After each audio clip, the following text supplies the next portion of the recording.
कराने वाला कोई सद्गुरु चाहिए। तो उसका भी विस्मरण हो गया है।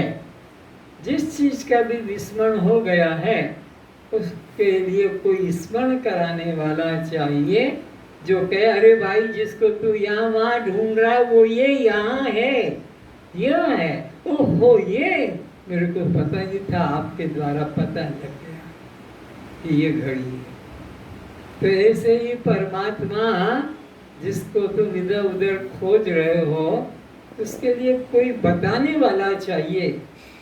उसी का नाम है सद्गुरु, जो बता दे कि जाको तू खोजत फिरे सो तू आपे आप, वो तो तू स्वयं तत्वमसि अयम आत्मा ब्रह्म। बस ये बोध कराने वाला चाहिए। परमात्मा को ऐसा कोई देने वाला दिखाने वाला नहीं चाहिए। आगे सद्गुरु श्री कृष्ण के उपदेश द्वारा अर्जुन को स्मरण हो गया कि मैं कौन हूँ। अर्जुन शरण में गए भगवान के और कहा कि मैं आपके शरण में आया हूँ और आप ही मेरे गुरु हैं। वैसे तो मैंने बहुत गुरुओं खोज लिया, सबने जो जो कहा वो साधन भी कर लिया, पर मुझे शांति आज तक नहीं मिली। लेकिन अब मेरे को विश्वास आप पर आया कि आप जो हैं मेरे उद्धार कर सकेंगे। तो भगवान ने उपदेश किया और उपदेश के बाद में प्रश्न किया कि क्या तूने मेरे उपदेश को एकाग्रता से श्रवण किया है? ये पहली शर्त है श्रवण करने की। अभी आप सुन यहाँ रहे हैं और घर का चिंतन करें कि मैंने लाइट पंखा खुला छोड़ तो नहीं आया, मैंने दरवाजे का ताला लगाया था कि नहीं।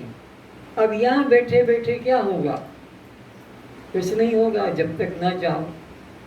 तो तूने मेरे कथा श्रवण करते समय, मेरे उपदेश को श्रवण करते समय एकाग्रता थी? हाँ हाँ। तो फिर बता क्या परिवर्तन हुआ तेरे इस श्रवण में?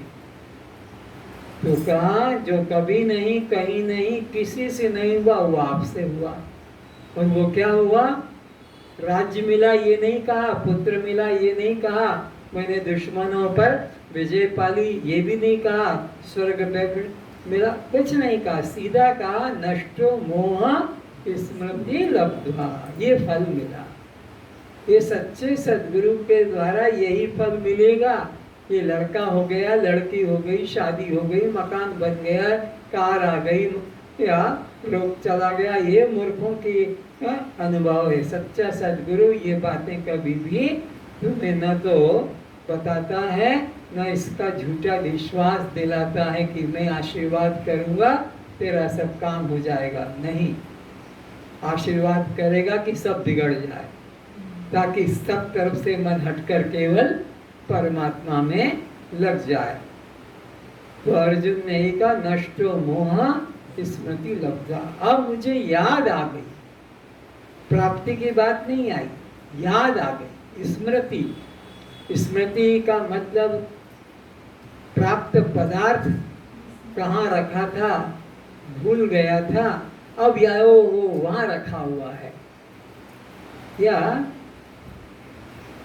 इनको मैंने कहीं देखा तो है, कहाँ देखा है? हाँ याद आ गई, वहां देखा था। तो पहले जिनको देखा था उन्हीं को फिर से वो स्मरण कर लेता है।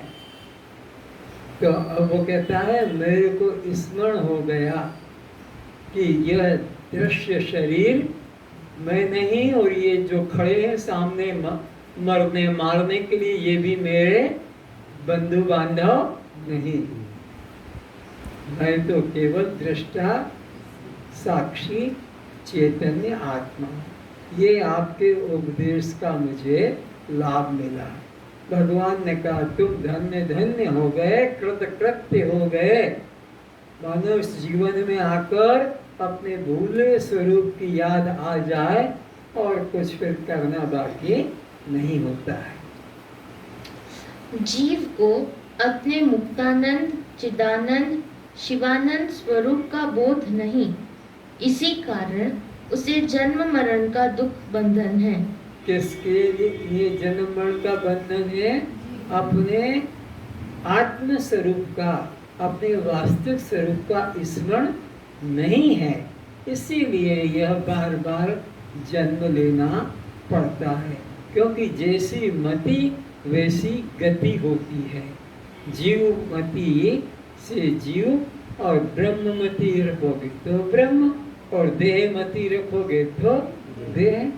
तो इसलिए अपने वास्तविक स्वरूप का स्मरण न होने के कारण ही यह देह को मैं मानकर बार बार जन्म मरण भोग रहा है।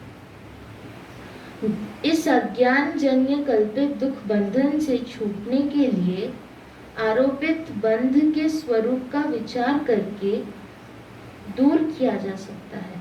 फिर से क्या करना होगा? इस बंधन से छूटने के लिए जो जो आरोपित हुए हैं उपाधियां, उन सबको मन से निकालना है। बोलो। इस अज्ञान जन्य कल्पित दुख बंधन से छूटने के लिए ये अज्ञान जन्य है, मैं करता हूँ, मैं भोगता हूँ, ये अज्ञान की वजह से है। ज्ञान की वजह से यस्य नाहं कृतो भावो बुद्धिर्यस्य न लिप्यते हत्वापि स इमान् लोकान् न हन्ति न निबध्यते। जिसको सद्गुरु की प्राप्ति हो गई, वो क्या ज्ञान देगा? कि तुम दृष्टा साक्षी आत्मा हो, तुम कर्ता भोक्ता ये जीवात्मा नहीं हो। ये जब बोध हो जाएगा तो यह मुक्त है। और जब तक ये बोध नहीं होता और मैं करता और मैं भोगता हूँ, उसको बार बार इस संसार में आना पड़ेगा। इस तत्व विचार के अतिरिक्त जीव के बंधन भ्रांति से छूटने का कोई अन्य साधन मार्ग नहीं है।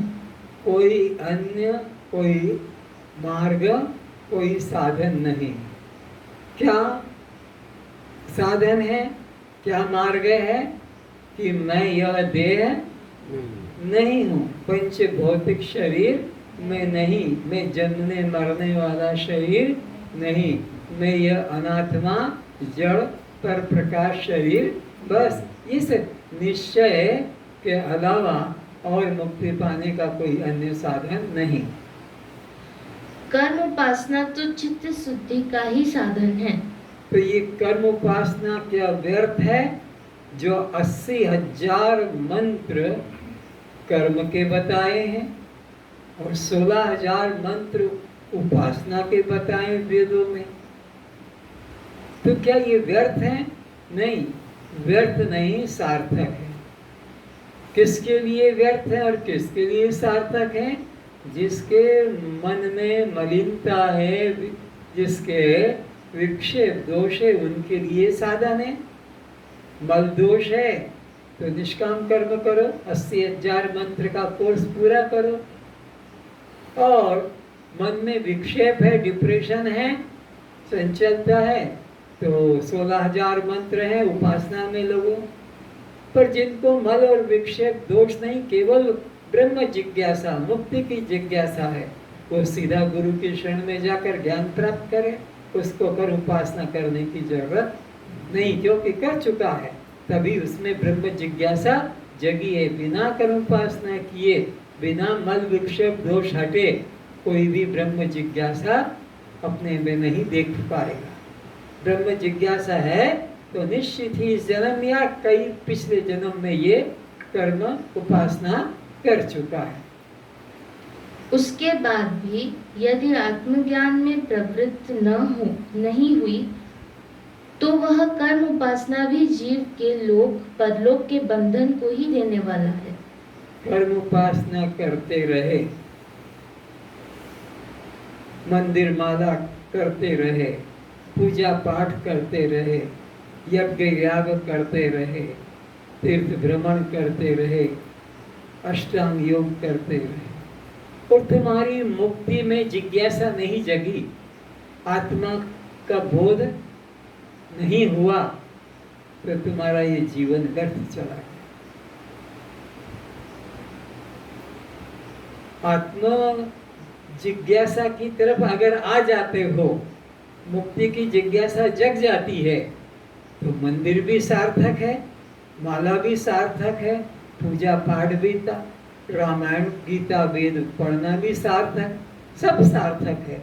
लेकिन अगर तुम्हारा इस जीवन में ब्रह्म जिज्ञासा, आत्म जिज्ञासा नहीं जगी और कर्म उपासना करते करते, सकाम कर्म करते करते या निष्काम कर्म करते करते प्राण छूट गए, तो स्वर्ग ले लो, कुछ दिन का भोग करके और आ जाओ, होटल में रेस्टोरेंट में रहकर फिर आ जाओ यहाँ। तो मुक्ति की प्राप्ति तो केवल आत्मज्ञान के द्वारा ही होगी। ज्ञानादेव तु केवल्यम ऋते ज्ञानान्न मुक्ति, ये वेद का सिद्धांत है कि बिना आत्मज्ञान के किसी साधन से जीव को मुक्ति की प्राप्ति नहीं हो सकती। अतः मुमुक्षु को किसी सद्गुरु की शरण ग्रहण कर इस स्वरूप बोध कराने वाले साधन तत्व विचार को दृढ़ बोध होने तक अवश्य करते रहना चाहिए। फिर क्या करना है अपने कल्याण के लिए कि सद्गुरु की शरण में जाकर और ये जो वेद का सिद्धांत है तत्वमसि, इसको भाग त्याग लक्षणा के द्वारा विरोधी अंश का त्याग करके अविरोधी अंश जो माया और अविद्या है उसमें जो चिदाभास पैदा होता है उसको छोड़ो, पर अविद्या का और माया का जो चिदात्मा है, चैतन्य आत्मा अधिष्ठान, उसका मय रूप से बोध करने से कल्याण होगा। जनक जी निश्चय से बता रहे हैं कि मैं शास्त्र के विधि निषेध शासन से ऊपर उठ चुका हूँ। आत्मनिष्ठ ज्ञानियों के लिए वह सब अनुशासन कर्तव्य रूप नहीं होते हैं जो अज्ञानियों के लिए होते हैं। जैसे रोगी के लिए औषधि कर्तव्य है, किंतु स्वस्थ व्यक्ति के लिए वह औषधि सेवन एवं संयम। समझ रहे हैं? औषध किसके लिए जरूरी है? रोगी वो भोजन नहीं, रोगी के लिए। तो ऐसे ही ये साधन जितने हैं इसके लिए जरूरी है, जिसको आत्मज्ञान नहीं, आत्मज्ञान जिनको है उनके लिए साधन जरूरी नहीं है। मुझे व्यष्टि या समष्टि, पिंड या ब्रह्मांड, विश्व या वैश्वानर किसी के साथ न तादात्म्य है न भेद है, बल्कि मेरे लिए वह सब उसी प्रकार है जैसे मरुस्थल में जल, सीप में चांदी, आकाश में गंधर्व नगर, रस्सी पर सर्प की मिथ्या भासमानता होती है। ये दृष्टांत जो दे रहे हैं किस बात के लिए कि ये जगत है ही नहीं, तीन काल में हुआ ही नहीं। वशिष्ठ जी कहते हैं राम, ये जगत है ही नहीं, ये बंध्या पुत्र की तरह है, या स्वप्न से जागे हुए व्यक्ति के लिए जैसे स्वप्न कल्पना मात्र है, सीप में जैसे चांदी वो है ही नहीं, या मरुस्थल में जल है ही नहीं, या मंद अंधकार में पड़ी रस्सी में सर्प होता ही नहीं, या आकाश में महल होता ही नहीं, गगन पुरुष होता ही नहीं, ऐसे ये जगत असत्य है। जनक जी कह रहे हैं जब यह सब प्रतीति मात्र मिथ्या ही है, तब इनका ग्रहण व त्याग क्या करूं?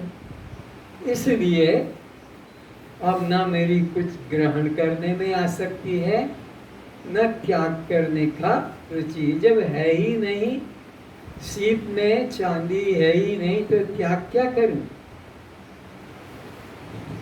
अगर मरुस्थल में जल है ही नहीं, तो फिर उसका त्याग क्या करना है? गगन पुरुष है ही नहीं तो उसको मारना क्या है? तो जगत है ही नहीं तो पार क्या करना है? इसलिए किसी भक्त कहा है, भव सागर अब सूख गयो है, फिकर नहीं मोहे तरनन की। भव सागर सूख गया तो अब मुझे पार होने की, तैरने की, नौका में चढ़कर उधर जाने की झंझट ही खत्म हो गई। भक्तों ने कहा ना, भव सागर में डूब रही है मेरी नौका, मझधार में है मेरी नौका, पार कर दो तो आपकी मर्जी, नहीं पार करो तो आपकी मर्जी। ऐसे भगत लोगों ने भजन बनाए हैं। लेकिन जिसको सद्गुरु मिल गया उसने तो सीधा कहा कि भव सागर ही सूख गया तो मझधार में डूबने की बात ही खत्म और पार करने की बात ही खत्म।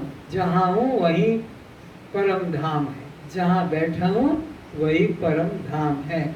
अब मुझे जाने की अपेक्षा नहीं रही। जब विषय संसार स्वप्न पदार्थों की तरह कल्पित है एवं मन या चित्त भी मुझ आत्मा की तरंग है, तब वह है ही कहाँ? ये संसार के पदार्थ कैसे हैं? जैसे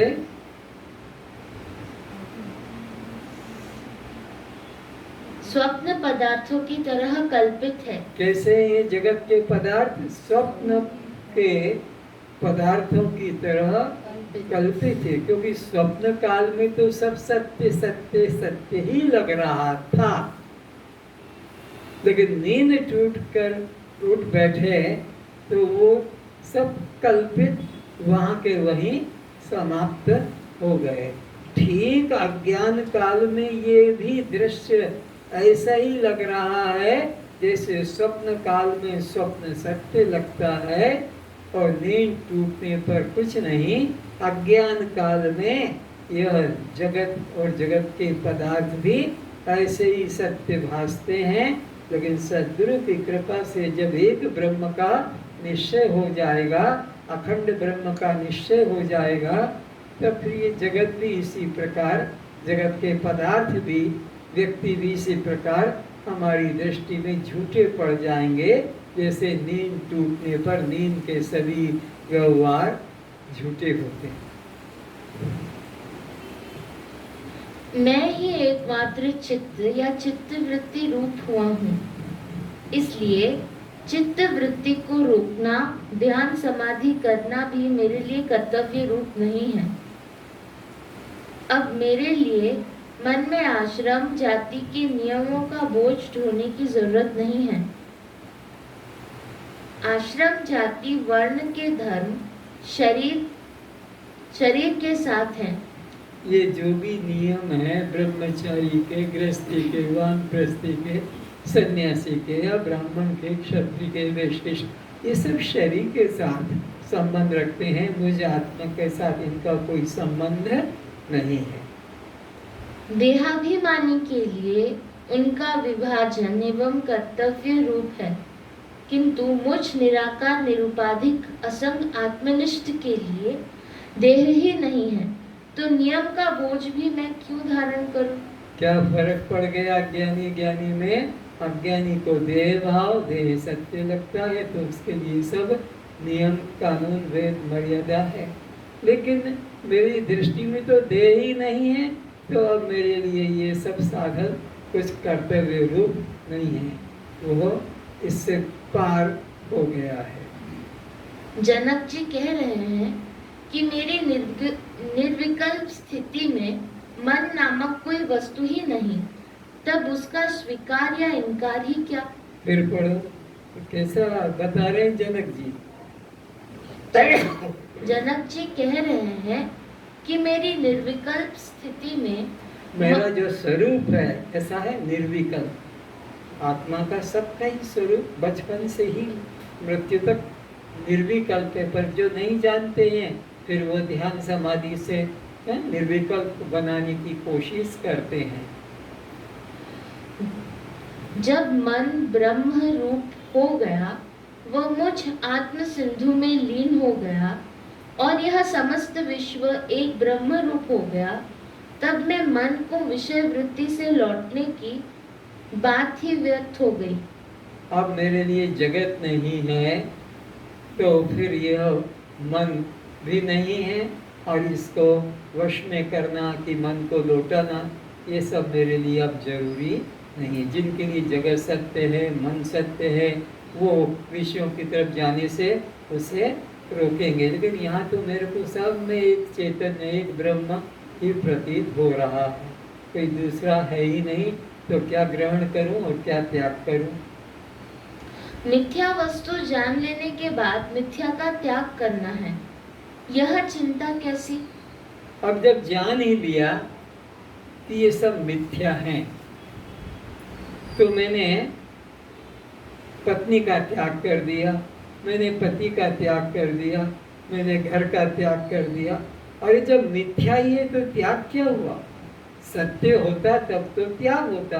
तो मेरी दृष्टि में तो ये पदार्थ ही नहीं रहे, इसलिए त्याग करने का अहंकार भी अब नहीं रहा। मिथ्या को मिथ्या जान लेना ही तो त्याग है। अब जान लिया कि यह महल मिथ्या है, तो फिर मैं इसको छोड़ के जंगल जाऊंगा और वहां जाकर साधना करूंगा, ये कैसा? और जब मिथ्या है तो बात खत्म हो गई। फिर उसमें क्या विचारना कि अब मैं त्याग करूंगा? तुम महल में भी साक्षी हो और जंगल में भी तुम साक्षी हो। और अगर तुम महल में साक्षी नहीं रह पाए तो जंगल में भी साक्षी नहीं रह पाओगे, वहां भी तुम्हारे में कर्ता भोक्ता भाव आ जाएगा। ऐसा जानकर धारणा, ध्यान, समाधि अथवा आसन प्राणायाम की शारीरिक एवं मानसिक कवायद कसरत की झंझट से उपराम होकर मैं तो अपने आत्म स्वरूप में स्थित हो गया हूँ। बस अंतिम वाक्य कि मैं तो अपने आत्म स्वरूप में स्थित हो गया हूँ, और ये श्रवण मनन निध्यासन का कसरत करने की मानसिक झंझट में पड़ने की मुझे कोई जरूरत नहीं। सर्वे भवन्तु सुखिनः, सर्वे सन्तु निरामया, सर्वे भद्राणि पश्यन्तु, मा कश्चित् दुःखभाग् भवेत्। सब सुखी रहें, सब निरोग रहें, सभी रूपों में हम एक परमात्मा को देखें, सभी रूपों में हम एक चैतन्य को देखें, सभी रूपों में हम अपने मैं को पहचाने। मैं के अतिरिक्त यहाँ पर कोई नहीं है, इसलिए मन वचन कर्म से किसी को कष्ट न पहुँचाएं, निंदा गाली न करें, दुखी न करें। यदि हमारे द्वारा किसी को दुख मिलता है, वैर भाव हो गया है, उससे क्षमा मांगें। वैर भाव की निवृत्ति वैर भाव से नहीं मिटती है, वैर भाव की निवृत्ति प्रेम भाव से, आत्म भाव से, समता भाव से होती है। अतः सब में दया भाव, समता भाव, प्रेम भाव रखें। हरिओम शांति, हरिओम शांति, हरिओम शांति।